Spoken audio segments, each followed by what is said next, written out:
गया था कुछ दिन पहले,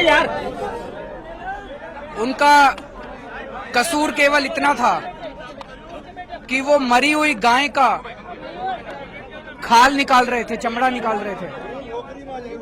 वो सदियों से ये काम कर रहे हैं। उनकी रोजी रोटी का यही एक साधन है। उनके पास कोई जमीन नहीं है, उनके पास कोई और साधन नहीं है। उनके दादा परदादा यही काम करते थे, सदियों से ये काम करते आ रहे हैं।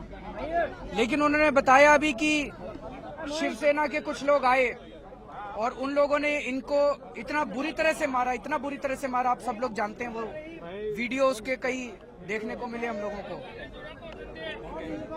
और ये अकेली घटना नहीं है, इस तरह की कई सारी घटनाएं गुजरात के अंदर चल रही हैं। उसके कुछ दिन पहले भी मुझे पता चला है, अभी राजौला में 22 तारीख को कुछ दलितों के साथ अत्याचार किया गया। तो सबसे पहले तो, और जो ये सब पीटा गया वो थाने के सामने पुलिस की मौजूदगी में। तो अगर थाने के सामने पुलिस की मौजूदगी में ये होता है तो इसका मतलब सीधा सीधा है कि प्रशासन के इशारे पे हो रहा है। पुलिस क्यों चुप है, पुलिस क्यों मिली हुई है? इसका मतलब ऊपर से इशारा है, ऊपर से प्रशासन की सहमति से और प्रशासन के कहने से ही हो रहा है।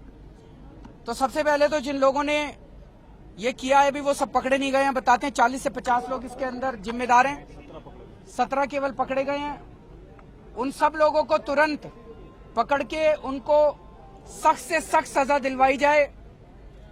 उनको ऐसी सजा मिले, ऐसी सजा मिले कि अगर भविष्य में कोई करे तो उसकी रूह कांप उठे, अगर कोई इस तरह की घिनौनी हरकत करता है तो। लेकिन गुजरात के अंदर एक ये देखने में पता चल रहा है कि दलितों पे जब भी अत्याचार होता है, 2012 में भी ये भी बताया कि कुछ मर्डर हुए और उसका आज तक उसकी चार्जशीट फाइल नहीं हुई है, बता रहे हैं। उसके ऊपर कोई एक्शन नहीं हुआ। तो लोगों को शक है ये 17 लोग जो पकड़े गए, ये केवल दिखाने के लिए तो नहीं पकड़े गए। इनको भी थोड़े दिन के अंदर जांच में कमजोरी करके कुछ छोड़ दिया जाएगा, बाकियों को पकड़ा नहीं जाएगा। इसके ऊपर और जब प्रशासन शामिल हो तो इसी किस्म की घटनाएं की जाती हैं। तो इसके ऊपर एक बहुत बड़ा प्रश्न चिन्ह है कि भारतीय जनता पार्टी की जो गुजरात के अंदर सरकार है वो दलितों के ऊपर दमन कर रही है, वो दलित विरोधी है। और हम मांग करते हैं कि इन लोगों को जल्द से जल्द पकड़ा जाए जिन लोगों ने ये काम किया। दूसरा, मैं अभी उन लोगों से भी मिला जिन्होंने आत्महत्या करने की कोशिश की।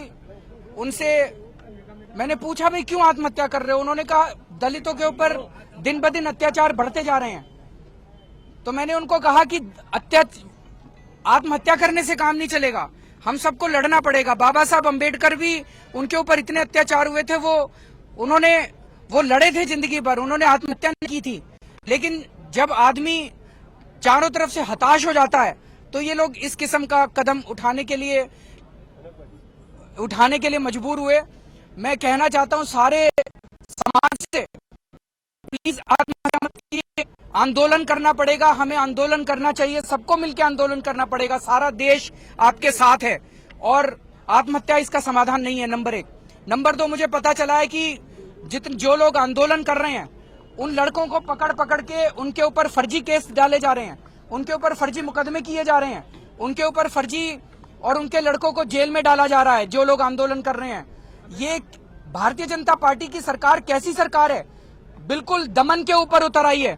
अभी 1 साल पहले जब पाटीदार आंदोलन हुआ था, पाटीदार आंदोलन बिल्कुल शांतिपूर्ण आंदोलन था। उस आंदोलन के अंदर भी लड़कों को पकड़ के बता रहे हैं कि 2000 लड़कों के ऊपर फर्जी केस कर दिए, देशद्रोह के मुकदमे कर दिए। और अब जब दलितों का आंदोलन है, यहां भी पकड़ के बिल्कुल निर्दोष लोगों को उनके ऊपर जबरदस्ती के केस कर रहे हैं। हम भारतीय जनता पार्टी की सरकार को कहना चाहते हैं कि अन्याय ज्यादा दिन नहीं चलता, ऊपर वाला देख रहा है और एक दिन ये सब लोग मिलकर आपको ऐसा सबक सिखाएंगे, आप याद रखेंगे। ये दमन बंद कीजिए और नहीं तो पूरे गुजरात की जनता, सारे जाति के लोग, सारे धर्म के लोग मिलके आपको सबक सिखाएंगे। आज कहाँ का जाना है?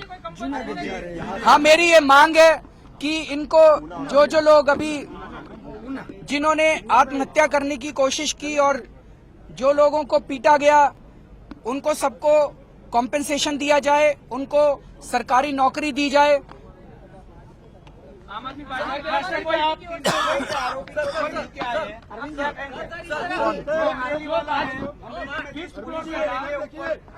पत्थर मारा था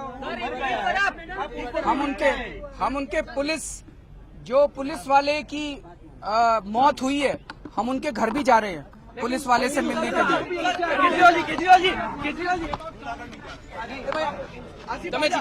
તમે જાઓ પાછળ